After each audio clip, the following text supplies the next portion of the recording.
Le tribunal d'instance hors classe de Dakar, notamment l'honorable juge Chon,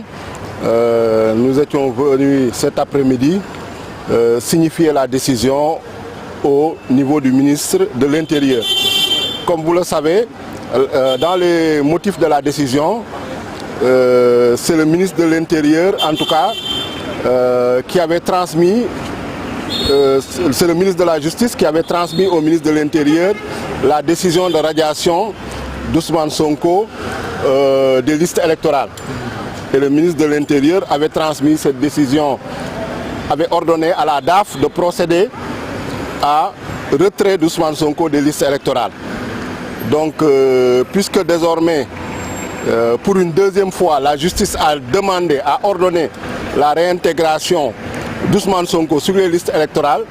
il revient logiquement au ministre de l'Intérieur, M. Sidiki Kaba, de faire exécuter la décision de justice par ses services compétents. En l'occurrence, la direction de l'automatisation du fichier dirigée par le commissaire Fiacre Badiane, qui doit réintégrer immédiatement dans les listes électorales M. Ousmane Sonko. Et également le directeur général des élections, le commissaire Tanor Kendele Sidifal, qui doit également remettre les fiches de parrainage qui font partie des dossiers de candidature pour le candidat Ousmane Sonko. Hier, nous étions à la DGE, nous avons noté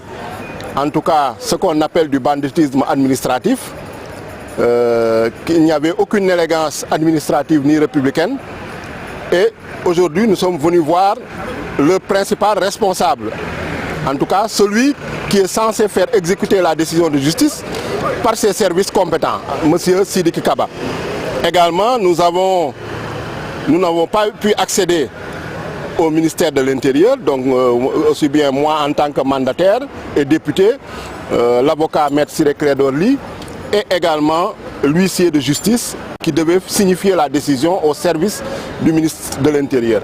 Donc il y a eu un déploiement policier impressionnant que vous avez tous pu constater et qui nous a empêché d'interdire l'accès. Donc nous avons pris acte et nous déplorons en tout cas cette attitude que je dirais une attitude frileuse, une attitude qui manque d'élégance républicaine, de courtoisie administrative et de la part de M. Maître Sidiki Kaba, qui, il faut le rappeler, est un ancien défenseur et promoteur des droits de l'homme, puisqu'il a dirigé plusieurs organisations de droits de l'homme. Il est avocat, il a été président de la Fédération internationale des ligues de droits de l'homme. Donc nous pensons que normalement il devrait respecter les règles élémentaires, en tout cas des libertés fondamentales. Malheureusement ce n'est pas le cas et nous savons, cela démontre que c'est lui qui est l'auteur, en tout cas, et le commanditaire de cet ostracisme, de cette habitude arbitraire envers le candidat Ousmane Sonko, parce qu'au niveau de ses services, aussi bien la DGE et la DAF qui refusent de s'exécuter et qui refusent d'exécuter l'ordonnance du président du tribunal d'instance hors classe. Donc, mais cela ne nous empêchera pas de continuer notre travail et de défendre les droits du candidat Ousmane Sonko. En tout cas, nous allons faire en sorte de prendre toutes les dispositions pour qu'il puisse déposer son dossier de candidature et sera candidat, Inch'Allah, à l'élection présidentielle du 25 février 2024, malgré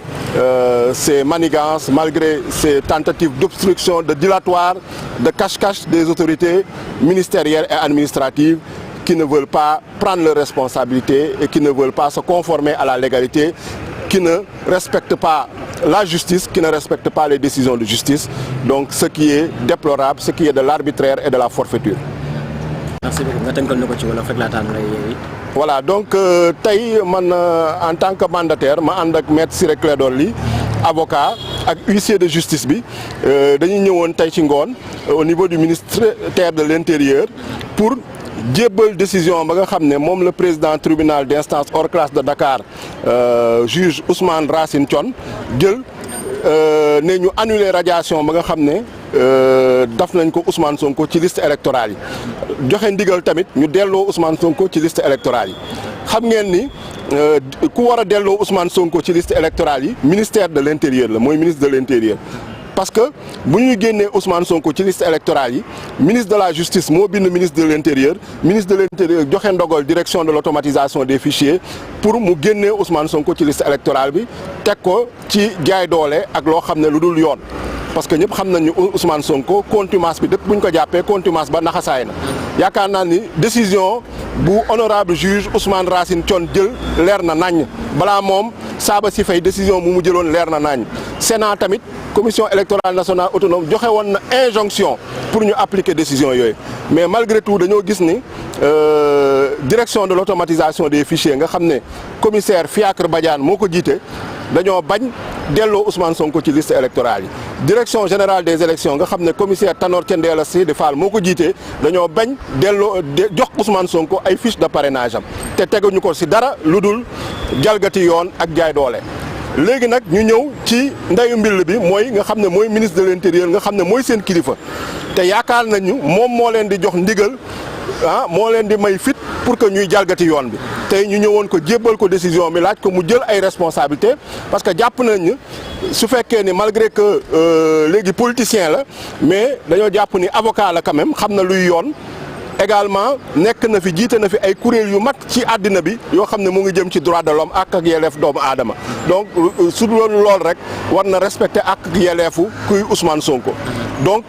tey ñu ñëw nag ministère de l'intérieur mais malheureusement comme nu mu demee démb DGE ak tey suba CDC caisse de dépôt et consignation bàyyi ñu dugg dañu fekk dispositif policier ñu préparé xaar ñu ñëw ba ci buntu bi bëgg a accéder ñu ne ñoom de instruction yu ñu leen jox en tant que policier mooy ñu téye ñu ci buntu bi donc ñu nag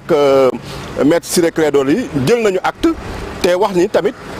lu ñu waroon daf nañ ko huissier bi tamit liggéeyam bu mu war a daf na ko léegi lu ci des nañu topp affaire yi ba mu sës incha allah Ousmane Sonko dina nekk candidat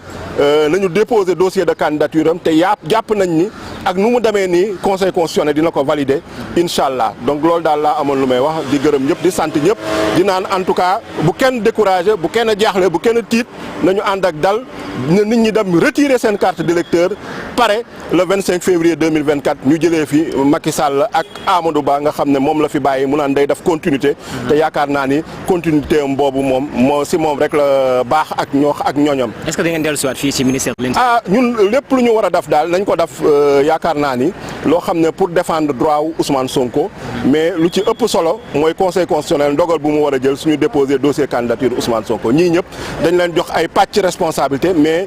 effectivement moom mooy ministre chargé des élections donc dafa war a tëddee njaaxaanaay donc tey candidat su indee représentant am war nga ko mën a recevoir wala laajte ay service am moom su fekkee disponible laajte ñu recevoir ñu waaye gis nañ ni daf ñoo tere dugg ci biir ministère bi bloqué ñu maanaam teg ko ay policiers te yaakaar naa ni processus électoral bu mu nee woon moom dina organiser ay élections yu transparentes ñun de gëmuñu ko ñun daal lu ñu jàpp te lu ñu doon wax mooy nañu nommer un ministre chargé des élections boo xam ne day tëdd njaaxaanaay du bokk benn parti mais ñëpp xam nañu Sidiki Kaba APR la bokk te mënul fi organiser élections yu transparentes élections yu jub ak élections yu inclusive parce que yaakaar na ni moom dafa war a jàppale Amadou Ba parce que jàpp nañ ne Amadou Ba suñ ko jàppalewul mënul gagner parce que kenn neewul ci ginnaawam waa APR sax gëmuñu ko donc loolu daal mooy mbir mi moo tax ñu bëgg a def le tout pour écarter Ousmane Sonko waaye seen pexe yi yëpp yàlla ak dogalam tamit Ousmane Sonko dina bokk dina nekk candidat incha allah. ma may maître Ciré Clédor Ly mu sànni ci kàddu yaakaar naa ne lu ma waroon wax yëpp wax naa ko jërëjëf. Bon, d'abord je remercie la presse